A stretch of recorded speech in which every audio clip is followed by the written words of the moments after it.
UP gate पर शाम तक नहीं पहुंची ममता बनर्जी। इंटेलिजेंस एजेंसियां दिन भर रही अलर्ट पर। यूपी गेट पर 3 कृषि कानून के खिलाफ आंदोलन स्थल पर पश्चिम बंगाल की मुख्यमंत्री ममता बनर्जी के पहुंचने की सूचना पर पुलिस के अधिकारी सुबह से ही सतर्क रहे। लोकल इंटेलिजेंस यूनिट की टीम, बम स्क्वाड और डॉग स्क्वाड आंदोलन स्थल पर निगरानी बनाए रहे। हालांकि वह देर शाम तक भी यूपी गेट नहीं पहुंची थी।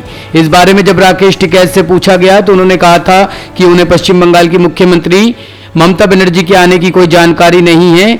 वहीं इससे पहले यूपी गेट पर किसान नेता राकेश टिकैत से मुलाकात करने बिहार के पूर्व केंद्रीय मंत्री नरेंद्र सिंह पहुंचे थे। दोनों के बीच करीब 1 घंटे तक बैठक चली। नरेंद्र सिंह ने कहा कि राकेश टिकैत के साथ बैठक में आंदोलन को व्यापक रूप देने पर बातचीत हुई है, जिसमें बिहार के अंदर जेपी आंदोलन की तरह कृषि कानून के खिलाफ चल रहे आंदोलन को भी बड़ा किया जाएगा। मीडिया से बातचीत में उन्होंने यह भी कहा कि कृषि कानून सिर्फ हरियाणा, पंजाब और यूपी का नहीं बल्कि पूरे देश के लिए है। ऐसे में किसानों के साथ मिलकर आंदोलन को जगह जगह पहुंचाया जाएगा। यह कृषि कानून पूरे देश के लिए गलत है। नरेंद्र सिंह ने 5 राज्यों में होने वाले चुनाव को लेकर कहा कि इस बार लोग सरकार का पूरी तरह से सफाया कर देंगे।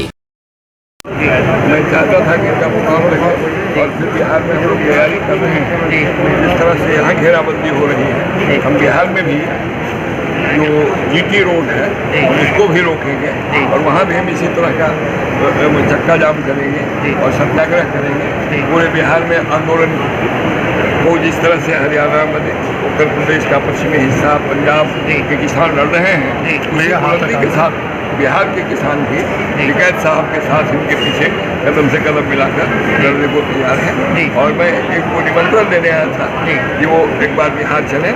हुई है बात, कभी कुछ कार्यक्रम इनकी व्यवस्था है, उस कार्यक्रम के बाद ये बिहार आएंगे और फिर इनका भी वहाँ भी कार्यक्रम। यानी नीतीश सरकार के साथ भी एक तरह से किसानों का ये जो टकराव वाली स्थिति है ये ज़रूर अब क्योंकि शुरू हो सकती है। क्योंकि देखिए, ये सवाल मेरा इसलिए कि यूपी में एक तरफ आप देख रहे हैं कि किस तरह से जो मामला गरमा रहा है किसानों का, उसके साथ साथ दिल्ली में भी लगातार हो रहा है, देश में हो रहा है, फिर बंगाल तक भी जा रहा है। तो थोड़ा सा आप ये बता दीजिए कि अब ये आगे कैसे रणनीति बिहार में रहेगी फिर? देखिए, रणनीति जो सवालात यहाँ हैं, ये जो तीनों काला कानून है वो पूरे देश के लिए है।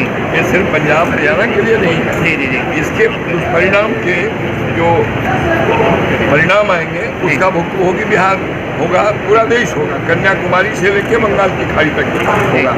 तो हम लोग की भी ये मंशा है कि पूरे देश में किसानों का आंदोलन पूरे देश व्यापी हो, कन्याकुमारी से लेकर बंगाल की खाड़ी तक के आंदोलन पूरे देश में फैले।